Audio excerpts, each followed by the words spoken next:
é toda sua, Henrique. Obrigado. Dá para ouvir bem?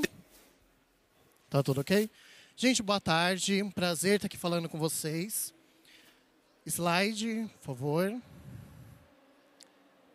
Então, vamos falar sobre gamificação como estratégia de aprendizagem remota. Eu acho que a grande questão dessa palestra é a gente reconhecer a gamificação não só como um recurso, mas que ela pode ser usada como uma estratégia. E como usar para ela ser uma estratégia, porque existe uma forma de se usar ela como uma estratégia de aprendizagem, e é isso que a gente vai estar falando hoje. Antes, deixa eu só me apresentar. Eu me chamo Henrique, eu sou graduado em Design Educacional. Então, desde a minha base de formação, eu venho pensando em soluções de educação, usando tecnologia. Eu sou especialista em educomunicação e gestão de projetos. Faço atualmente pós-graduação em psicopedagogia também.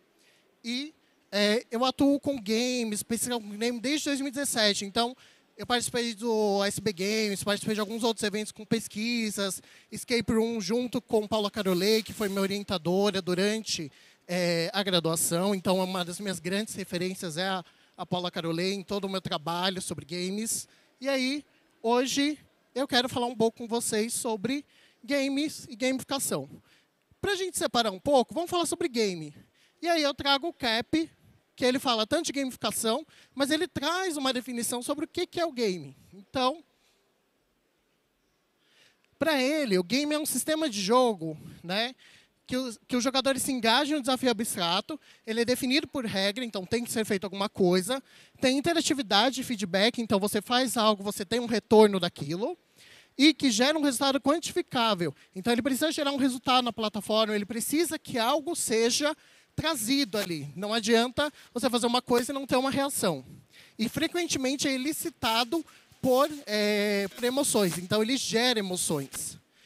Puxando um pouco dessa questão da emoção, a Jennifer Murray, né, aí eu trago um adaptado de Carolei e Bruno, da Murray, que ele fala sobre as estéticas do meio eletrônico, que ele divide em 3 fases. Então, toda a estética de jogos digitais tem esses 3 elementos. A agência, o que o jogador faz, então as mecânicas, então tem que ter uma mecânica definida. A imersão, o que mantém jogando. Por algum motivo você joga, seja porque te atrai a mecânica, né? Uma mecânica ali que você gosta, ou ele te provoca porque ele é difícil, ou ele tem uma narrativa, então, alguma coisa ele te prende. E aí a gente pode usar as funções psicológicas aí de sensação, sentimento, intuição e pensamento para ampliar um pouco isso. Então, ou ele vai trazer pensamento, ou ele vai trazer sensação, sentimento.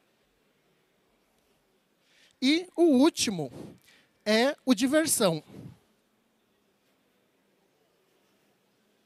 O diversão é legal, porque assim, não é a diversão de ser legal, nossa, que jogo divertido, nossa, eu vou jogar sempre. Mas é o que nos provoca, o que faz jogar, qual a reflexão que esse jogo traz, ou o que essa experiência educacional vai trazer. E também as tensões, né? Um jogo sem tensão, ele não é. Então, qual é o ápice? Qual a tensão desse jogo? Então, sempre que a gente for pensar numa gamificação ou num game, a gente tem que ter esses 3 elementos bem definidos. E aí eu vou ampliar um pouco isso. Opa, pulei. Trazendo os tipos de jogadores. Então, a gente sabe o que um game tem que ter. Agora, quem vai jogar? O Bartlett, ele divide em 4 tipos. Então, a gente tem predadores, que o foco dele é em todas as missões, ele quer ganhar, ele quer estar ali, ele é engajado.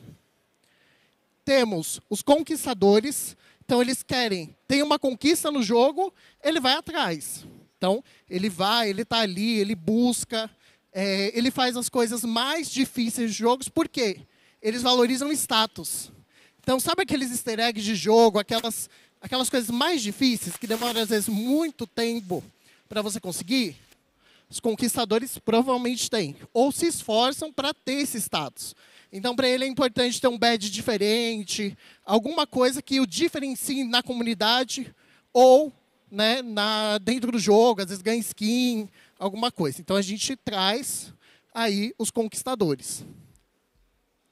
Já os exploradores, ele não está muito ligado em ter conquistas, mas ele conhece o mapa, ele explora, ele conhece tudo, todas as mecânicas, ele conhece o que faz. Então, é um cara que antes dele, por exemplo, fazer uma missão principal, ele explora todo o mapa, ele explora todo o cenário, ele descobre tudo que os NPCs falam. Então, é um cara que antes de chegar na tarefa principal da cena, da imagem, ele já descobriu tudo que tem. Coisa que a maioria dos jogadores não fazem às vezes, ou direto no que está. Faça tal coisa. A pessoa vai e faz. Esse não, ele desafia, ele tenta ver esse ambiente de uma outra forma. E os comunicadores, que são aqueles que têm um foco na relação. E aí eu gosto de ampliar, que é um foco na relação também com os NPCs. Então é aquele que quer ver todo o conteúdo do jogo, ele quer encontrar narrativas, ele busca ali se comunicar com o jogo frequentemente, seja por interações, né, mais de histórias, mas ele busca ali interações o tempo todo. E aí o Cap, ele traz o que de tudo isso dos games que a gente falou agora, ele traz para a gamificação. Então, a gamificação é pegar essas mecânicas. Então, vamos voltar lá no que a Murray fala, da diversão, da imersão na mecânica. Vamos pegar aquilo, vamos pegar um tipo de jogador. Então, vamos trazer esses elementos do jogo e montar uma gamificação. Então, não precisa ter tudo, mas utilizar alguns elementos desses já é considerado uma gamificação. Qual o objetivo? Né? De engajar, motivar e promover ações de aprendizagem para resolver aí problemas. Por que gamificação como estratégia? É muito fácil para um professor, para um design instrucional, para um especialista em educação, escolher um jogo e simplesmente falar, vou usar esse jogo porque atende o meu requisito. Então, eu chego, todo mundo aqui vai jogar tal jogo e está resolvido o meu problema de treinamento, está resolvido o meu problema de matemática com a minha turma. Está resolvido o meu problema com matemática, está resolvido o meu problema com treinamento. Mas quando você usa a palavra estratégia, e aí eu vou ampliar um pouco essa palavra,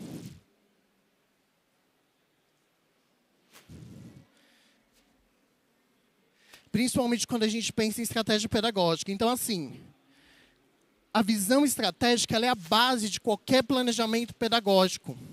Então, um professor, a pessoa que está desenvolvendo, e aí eu incluo designers educacionais, sempre quando eu falar educadores, aí eu incluo professores, designers instrucionais, especialistas, consultores.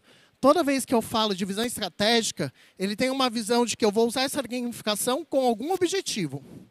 Não simplesmente porque eu quero ter uma gamificação, mas ela tem que ter uma intencionalidade. Então, toda ação deve ter uma intencionalidade. Então, quando eu pego, vou fazer um aplicativo porque eu quero engajar, só engajar. Não pensei em o que eu quero engajar, como eu quero engajar e vamos fazer ranking. Não é um pensamento estratégico. Você simplesmente está usando como um recurso. Você está pegando um elemento do jogo, você está pegando ali a mecânica de ranking e colocando no seu aplicativo.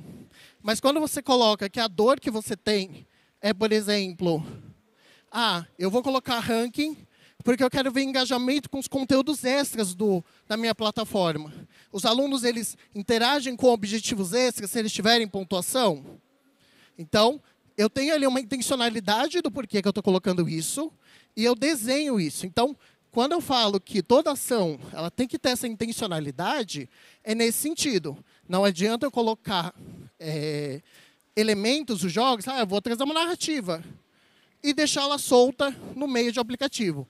Às vezes o cara vê na primeira tela e nunca mais aquilo se recorda. Às vezes é só na introdução, conheça nosso app por meio dessa narrativa. Acabou, morreu. Então, quando a gente pensa com estratégia, essa narrativa ela vai começar para apresentar, mas depois eu crio personagens de apoio que vão aparecendo. Então, aí eu tenho uma linha. Eu começo a criar ali toda uma estrutura, toda uma intencionalidade que é trilha, ele vai reconhecer, ele tem ponto de retomada. Então, tem alguns aspectos aí que é interessante.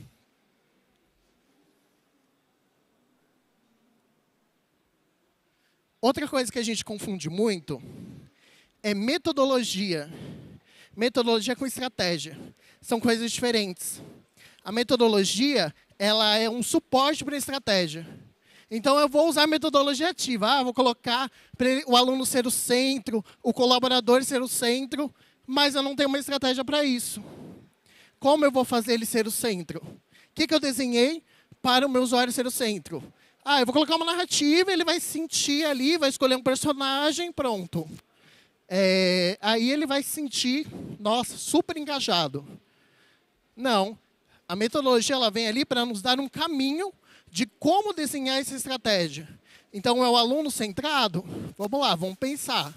Eu vou criar um game, vou criar ali uma gamificação na minha plataforma. Toda vez que o aluno publicar, ele recebe ali um badge diferenciado do tanto que ele publicou.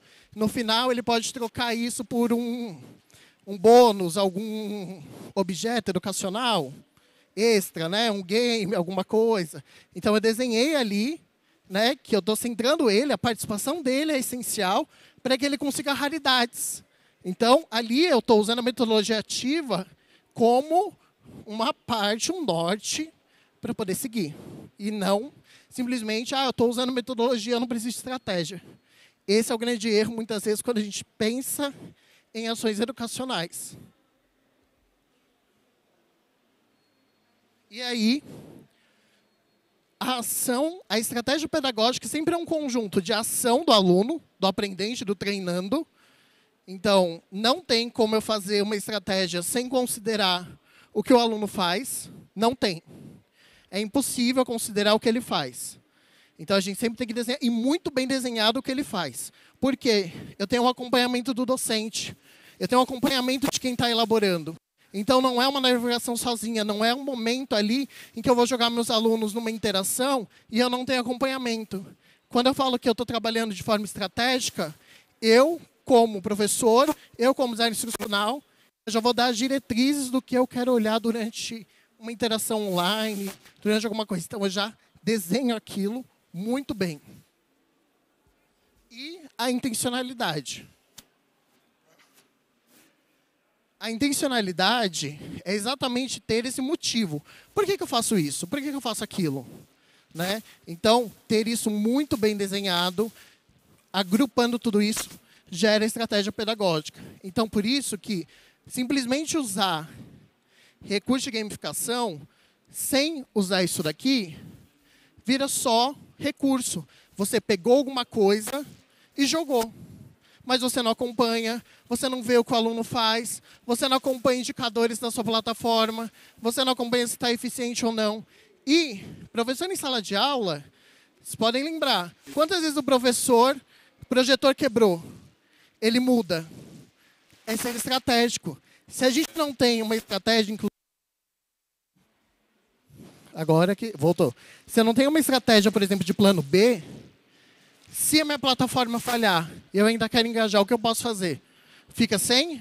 Eu deixo que a minha intencionalidade de treinar meus colaboradores ou de trabalhar conteúdos ali do currículo, eu deixo simplesmente porque eu não pensei como eu acompanho, como eu vou avaliar isso. E uma grande diferença aí, que é importante, é que quando a gente pensa em estratégia, principalmente pedagógica, a gente tem bases teóricas. Então, a educação básica tem os documentos oficiais, você é obrigado a colocar. Eu estou fazendo isso porque está na BNCC isso. Eu sou corporativo. Por que eu estou fazendo esse treinamento? Porque eu quero desenvolver determinadas competências. Não estou fazendo porque não é um indicador da empresa, não é o resultado. Não estou fazendo porque é legal fazer treinamento. Eu sou obrigado. Às vezes, como RH, a gente é cobrado no final. Cadê o resultado? Né? Os caras estão sabendo fazer o que eu pedi? Ou aquele curso que é obrigatório, que o governo mandou. Por que os meus funcionários ainda não sabem o que é LGPD? Né? Então, tem um motivo por que se faz algumas coisas. E não simplesmente jogar porque é divertido. E aí é o grande problema. Quando eu acho que é só divertido, geralmente são as estratégias que caem. Quando eu acho que o negócio é só bonitinho. Vou botar um personagemzinho aqui que é bonitinho. Geralmente é o que morre, porque não tem acompanhamento, não é revisto, não tem um processo educacional por trás.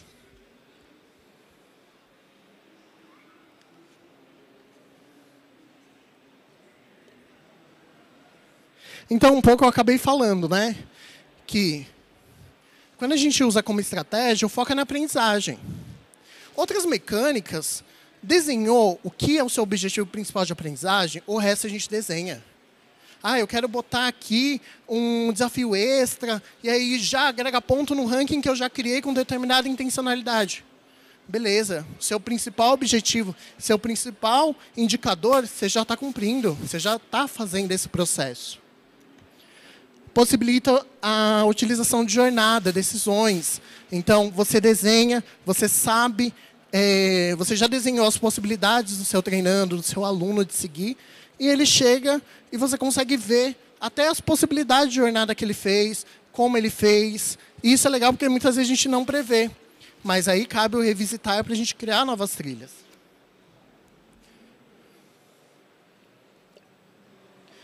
Além disso, jogos, gamificação, o erro e os riscos, a gente tem que mostrar que é parte do processo. Geralmente a gente lida com o erro, com o risco, como punição. Não cumpriu, está reprovado. Vai ter que fazer esse curso de novo, vai ter que assistir 4 horas de curso de novo.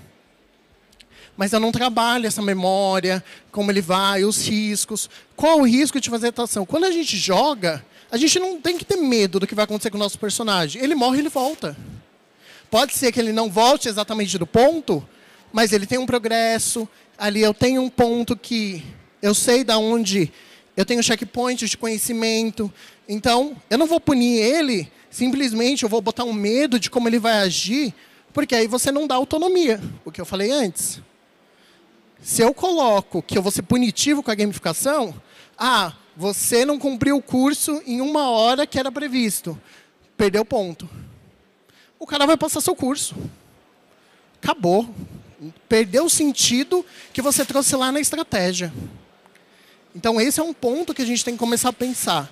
A gente tem que pensar em estratégias que possibilitem e ampliem a autonomia, e não que punam. E fora que a gente pode trazer aí uma possibilidade de mapear e modelar processos.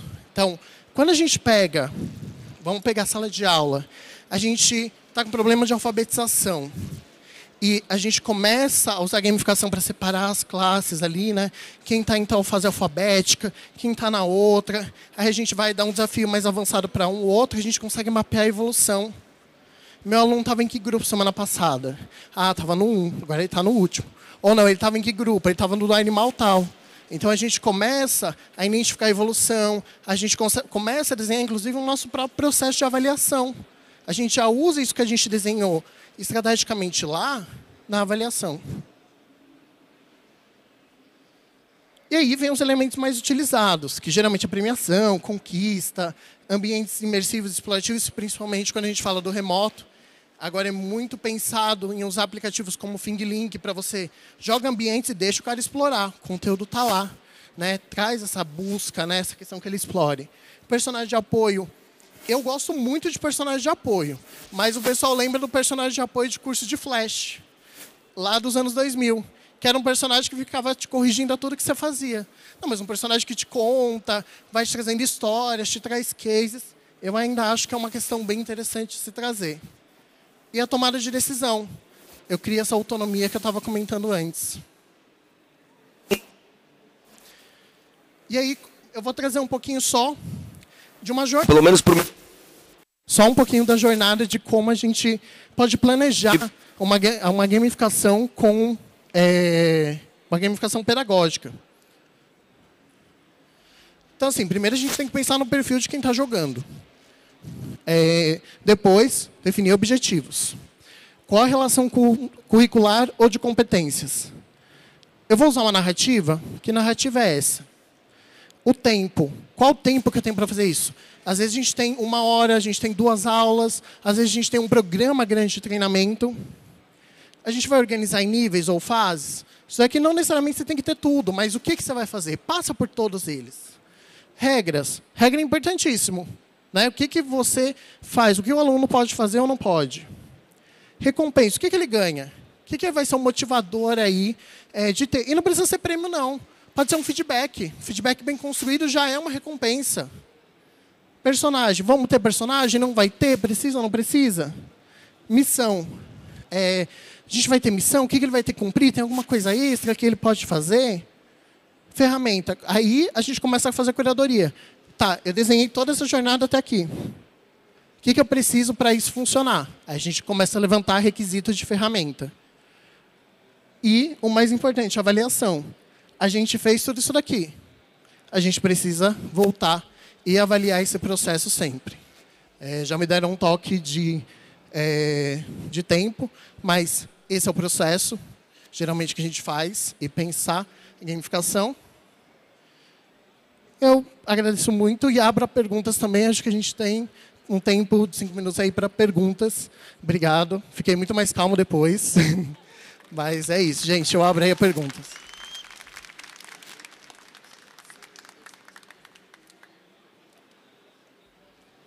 Se alguém quer comentar alguma coisa também, não precisa ser pergunta necessariamente. Alguém tem alguma coisa? Quer comentar? Não, então, obrigado, gente. Ah, tem ali, desculpa, não vi. Espera aí que vão levar o microfone.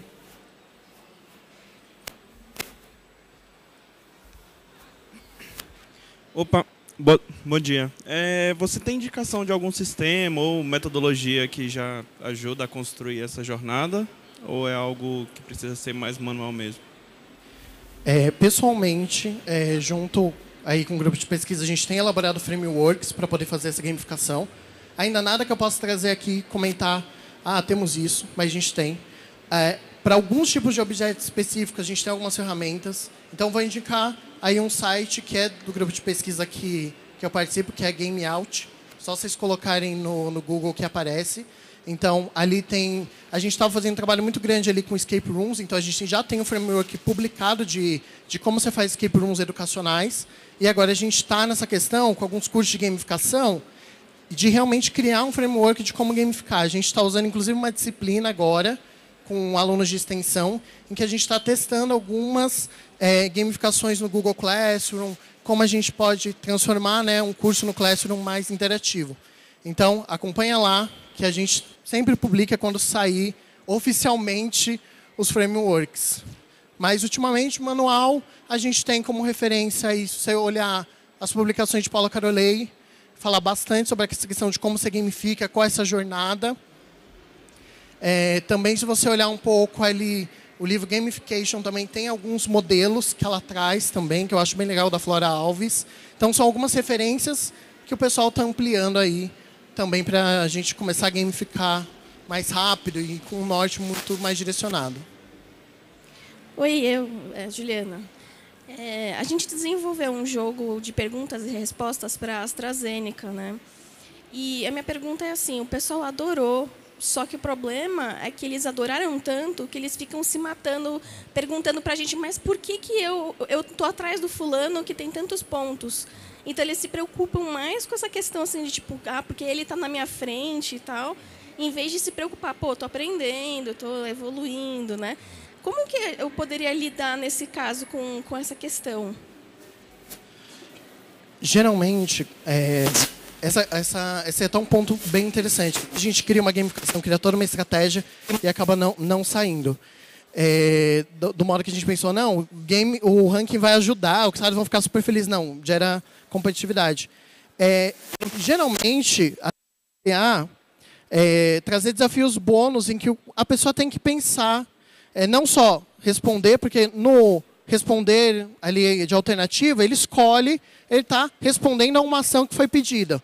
Então, atividades que dão ali que ele vai ter que pensar, que ele vai ter autoria, é uma questão que a gente traz. E aí, se tem essa questão da competitividade, vão ser desafios que ele vai ter que pensar, ele vai ter que escrever, também tem que trazer alguma coisa, e aí o foco acaba para a aprendizagem, porque ele teve que construir, ele teve autoria nisso, e não simplesmente ele pegou e respondeu o quiz. Então, isso pode dar um significado novo. Por que eu estou na frente? Porque eu fiz um processo ali de ampliação do meu conhecimento. eu fiz autoria nesse processo. Então, eu acho que é um dos caminhos que pode pensar, tentar ampliar um pouco isso. Mais alguma, gente? Foi? Então é isso, gente. Muito obrigado pela presença. Agradeço muito pela presença. Até mais, gente.